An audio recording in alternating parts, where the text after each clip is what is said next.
Okay, so here we got our grains inside, sitting at 168 degrees. They're done their conversion. And flip the ball valve switch. Oh, there she goes. And we're gonna get all that out of there. All this nice hot tea. Now what you want to do is take the first few batches, or first few runs. You're going to want to pour that back in, and what that does is it just filters out what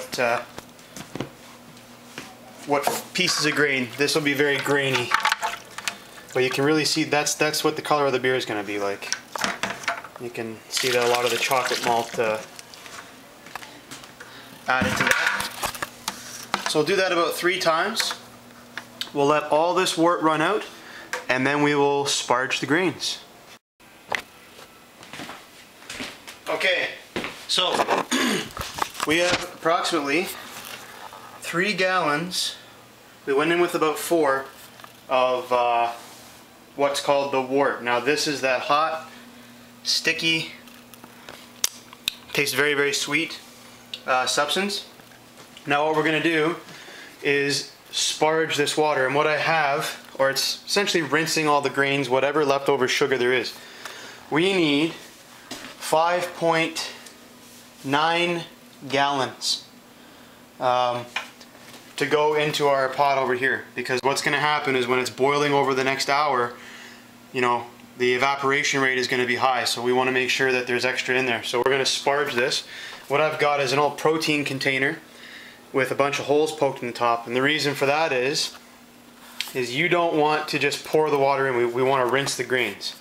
So let's see if I can do this and show you.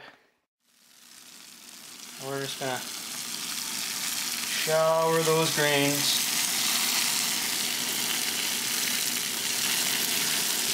until we get 5.9 gallons of water.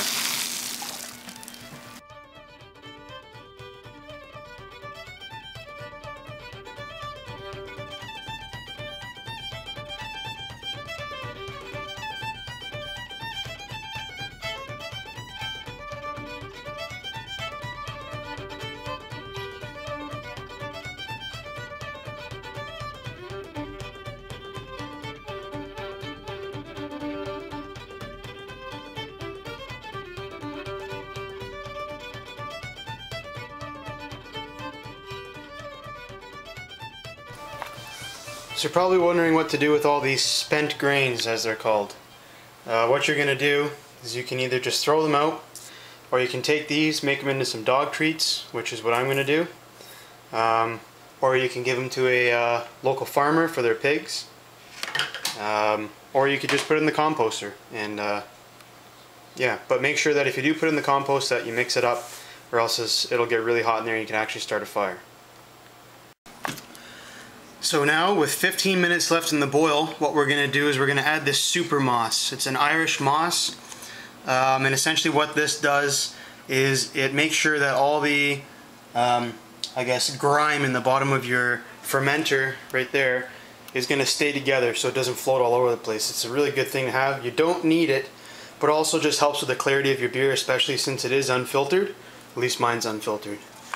So we're going to add that now with 1.23 ounces of our hops, and then 5 minutes from now we're going to add the Wyeast nutrient blend. Now you don't need this. This is just something that I've kind of added on.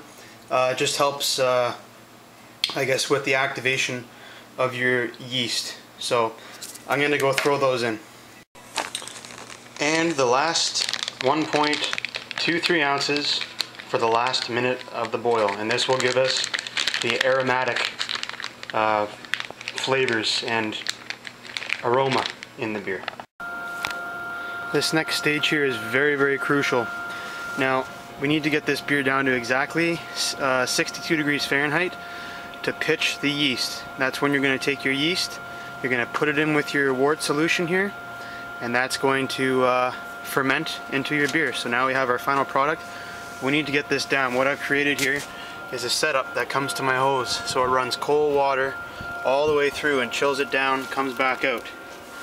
If you don't have this, then you need to find another method, i.e. putting it in an ice bath or something of the like. So I'll show you how this works. Go. There she goes. So just coming up from here, all the way through, circling around, coming back out.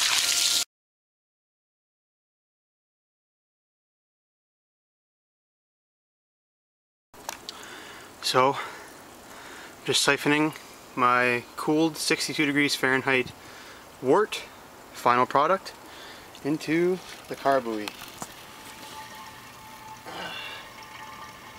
And when this is done, I will put my yeast in and we'll put it away to ferment. So, I've got my yeast here, White Labs.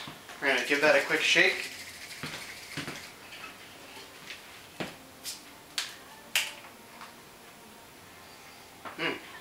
Smells good. And add that to our beer.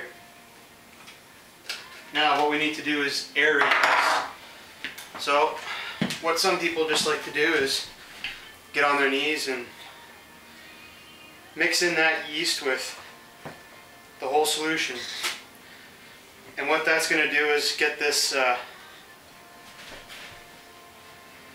get the wort mixed in with the yeast and get all the air, and that's what's going to feed our yeast.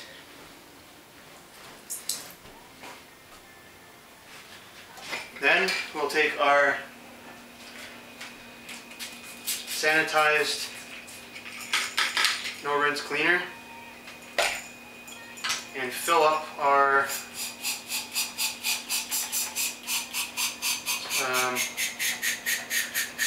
stopper.